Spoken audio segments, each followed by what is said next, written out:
By the time this red light turns green, the United States government will have added another $500,000 to its credit card. By the time you scroll past 3 TikToks, it's added enough to buy a new car. By the time you finish your coffee, it's added enough to buy a small house in Ohio. And nobody in Washington is even pretending to slow it down anymore. My name is Nick, and the number on that card just crossed $38.9 trillion. The interest payment alone, just the interest, not a single penny of principal, is now larger than what we spend on the entire United States military. The last time that happened on a sustained basis was 1934, the year before Social Security existed, the year before most of your grandparents were born. This isn't a story about a deficit. It's a story about the exact moment a country quietly stops being the kind of country it used to be. So let me walk you through what just imploded, why it matters, and what you can actually do about it. Here's the thing about the phrase debt bomb. It sounds cinematic. You picture a single Lehman Brothers Friday where everything collapses at once. That's not what happened. The bomb went off in slow motion across the last 12 months, and we're standing in the smoke right now arguing about whether we smell something burning. Let me walk you through the fuse. May 16th, 2025. Moody's, the last of the 3 big credit rating agencies still willing to give the United States its top score, finally pulled it. We lost our AAA rating, which we'd held since 1919. Think about that. We kept that rating through the Great Depression, through 2 world wars, through Vietnam, through stagflation, through 2008, through COVID. We lost it in 2025 because of math, in peacetime on a Tuesday. Treasury Secretary Scott Bessent's official response was, quote, "Who cares? Qatar doesn't, Saudi doesn't, UAE doesn't," which is the financial equivalent of yelling, "We don't need you," at the only friends who keep loaning you money. 2 weeks later, Jamie Dimon, the CEO of JP Morgan, the guy who sees more financial pipes than anyone alive, stood up at a conference and said, quote, "You are going to see a crack in the bond market. It is going to happen. I'm telling you it's going to happen, and you're going to panic." He didn't say maybe. He said going to. Then July 4th, Independence Day. Trump signs the One Big Beautiful Bill Act. The official Congressional Budget Office score adds roughly $4.1 trillion to deficits over 10 years once you include the interest. That's more than the entire GDP of Japan. They named it big and beautiful. The bond market did not find it beautiful. 2 days earlier, a routine treasury auction came in weak, and I know weak bond auction sounds like something only finance nerds care about, so let me translate. The United States held a yard sale to raise $25 billion. Of every 5 neighbors who said they'd show up, only about 2.5 actually did. The ones who came demanded a discount. March 2026, China's reported holdings of U.S. Treasuries fall to $652 billion, the lowest level since 2008. What did they buy instead? 225 tons of gold last year alone, more than the entire gold reserves of Switzerland. They didn't just sell our debt, they bought a vault and filled it. May 19th, 2026, the 30-year Treasury yield hits 5.19%, the highest level since before the Great Financial Crisis. 3 days later, Kevin Warsh gets sworn in as the new Fed chair. Trump stands next to him in the East Room and says, and I'm not making this up, "I want Kevin to be totally independent. Don't look at me. Don't look at anybody, just do your own thing." Which is the same tone of voice you'd use telling a Labrador not to eat the steak you just put on the counter. That's the fuse, 12 months. Every one of those headlines individually would have been ignored. Together, they're the bomb. Now let me show you the math, because the math is more disturbing than any of the headlines. The total national debt is around $38.9 trillion. That works out to $288,000 per household, more than the median home price in 30 states. Your family's share of the national debt could literally buy you a house. In Ohio, with a yard, congratulations. And it's growing. We are running a deficit of roughly $2 trillion a year, every year, forever, ever. There's no plan to stop. The proposals we do have, like the Big Beautiful Bill, are explicitly designed to make it grow faster. But the headline number isn't even the scary part. The scary part is what it costs to carry. In fiscal year 2025, the United States paid $970 billion in interest. Just interest. That's not paying anything down. That's the rent on money we already borrowed.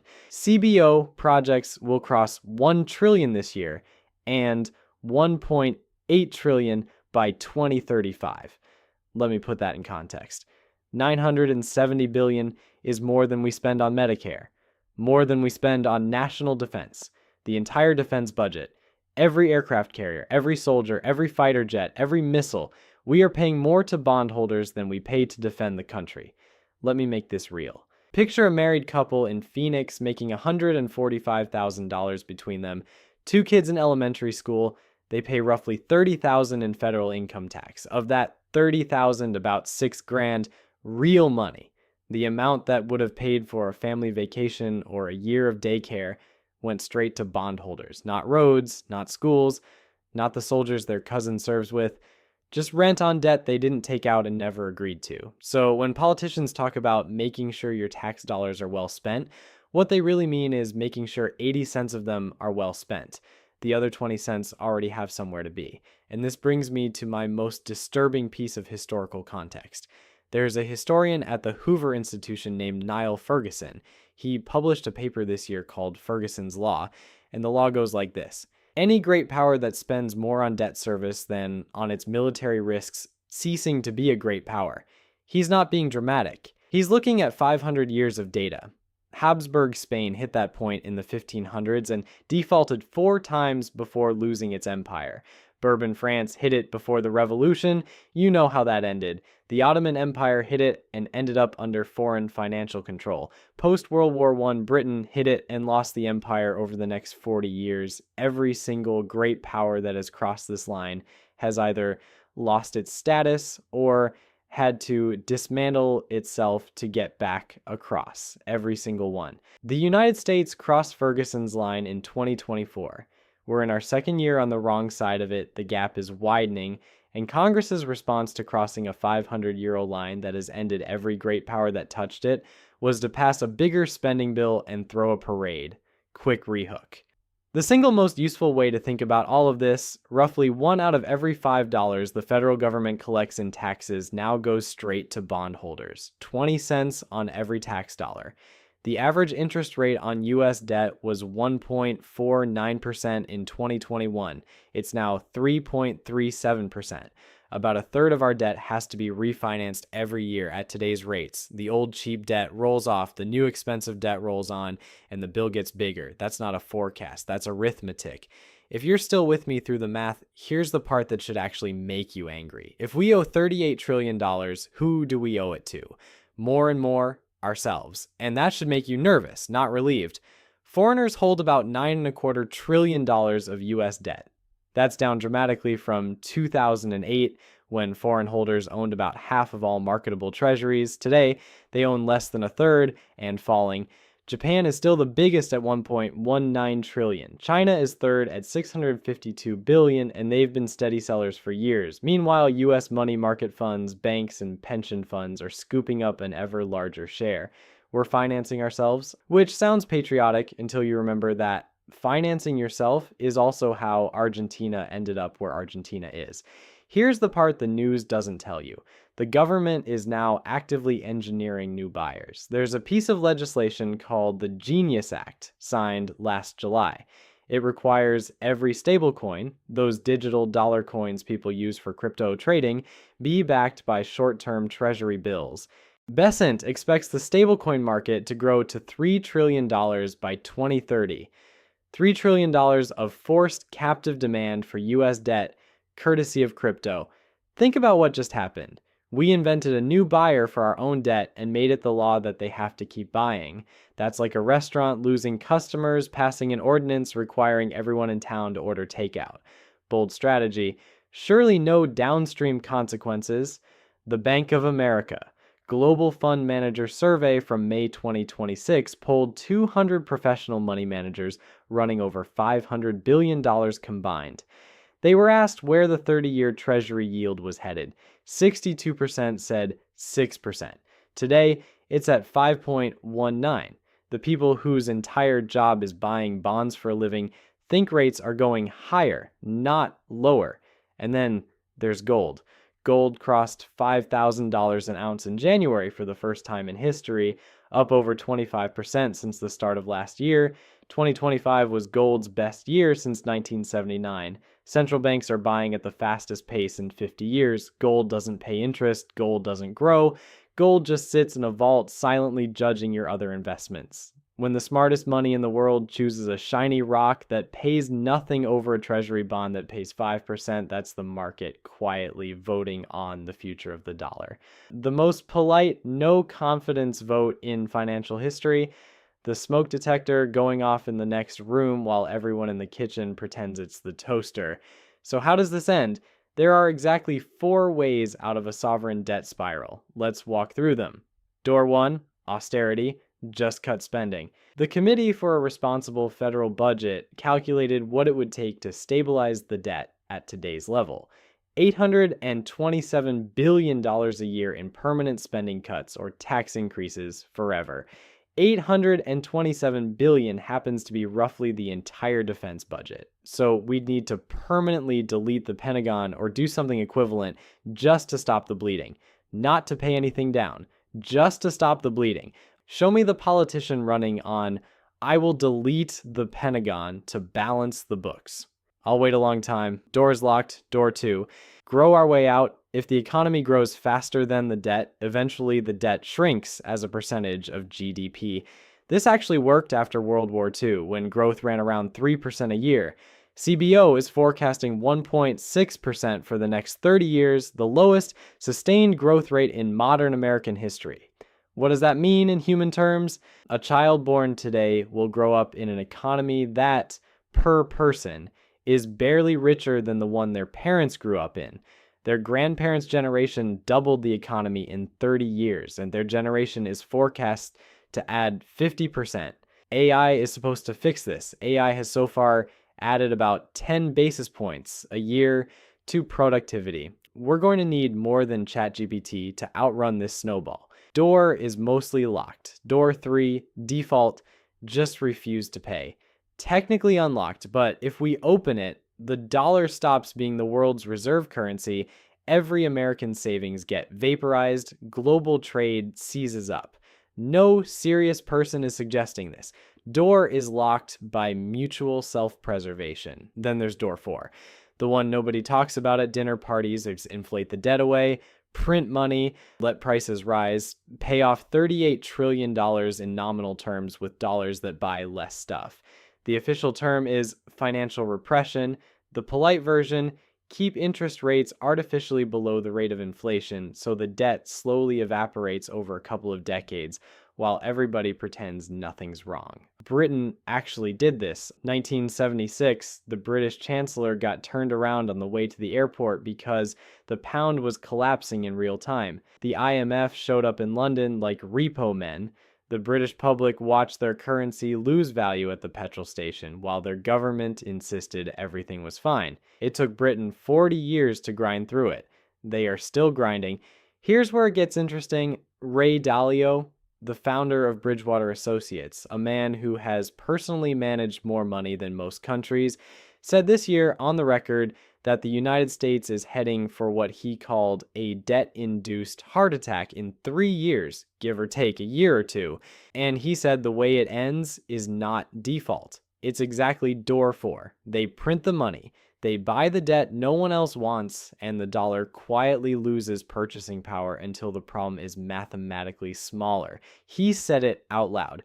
The people who run the country can't say it out loud, but 3 of the 4 exits are locked. There's only 1 door left. Okay, let's bring this home, because I know what you're thinking. Cool history lesson, but I have a mortgage and a 401k and a kid who needs braces. What does any of this mean for my actual life? A lot. And most of it has already started. Imagine you and your spouse sit down tonight to look at houses. You find a place you love at $450,000 at today's rate of 6.5%. Your monthly payment with taxes and insurance runs about $3,400 at the 3% rate your older sister got in 2021, $2,550. That's $850 a month, $10,200 a year. Over 30 years, $1/3 of $1 million in extra interest. Same house, same address, different decade. The debt crisis already moved into your future home. It just charges you rent. Freddie Mac reports the 30-year fixed at 6.51%. The Mortgage Bankers Association is forecasting rates stay in the 6 to 6.5 range through 2027. That gap isn't going anywhere. The bomb isn't coming for your housing budget. It already came. You're living in it. Then there's Social Security. If you're 50 years old today, here's a fun thought experiment. You'll hit full retirement age right as the old age trust fund runs dry. The 2025 Trustees Report says the fund is depleted in 2033. The day you file your first claim, the check will already be 23% smaller than what your benefit statement is telling you. Not a proposal, not a worst case, a mathematical certainty written into law unless Congress acts. And Congress has known about this since the kids who'll be working when you retire were in middle school. The Medicare Hospital Insurance Trust Fund now runs out in 2033 too. The trustees moved it up by 3 full years in one report. If you're under 35, your entire working life will be spent inside the era of repressing this debt. You'll pay higher taxes, earn lower real returns, and watch your purchasing power slowly leak. If you're over 50, you'll retire directly into the trust fund cliff. Nobody escapes this clean. The question is just whether you see it coming. Rehook. This is the part where you can actually do something. Here's what serious people are doing. None of this is financial advice, but here's the framework.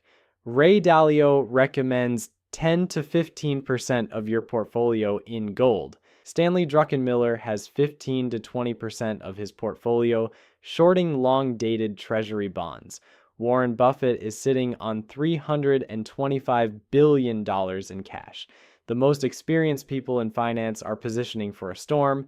They might be wrong. You don't have to be all in to take an umbrella. So gold, 10 to 15%, not as a get-rich asset as insurance against the dollar. Gold doesn't grow. Gold just sits in a vault, silently judging your other investments, which is what every major central bank on earth is buying right now. So maybe pay attention. Real assets, real estate you can live in or rent out. Productive businesses with pricing power, companies that can raise prices when their costs go up. Index funds full of those companies. For the safe portion of your portfolio, stick to the 5 to 7 year part of the treasury curve. Don't lock in 30-year bonds at today's rates and pray. I-bonds and TIPS work as actual inflation protection. I-bonds are capped at $10,000 per person per year, which sounds limiting until you remember that's $20,000 for a couple. Take it. And most importantly, do not panic. We are not Argentina. We are not Weimar Germany. We are not even Britain in 1976. We are the United States, and the slow grind is not the end of the world. It's just the end of a specific era. The era of cheap money, of free lunches, of pretending that $38 trillion doesn't matter because the line on the chart hasn't broken yet. The line is starting to break. The bomb already went off. You just got here a little late, which is fine because most people haven't shown up yet at all. You have time. Use it.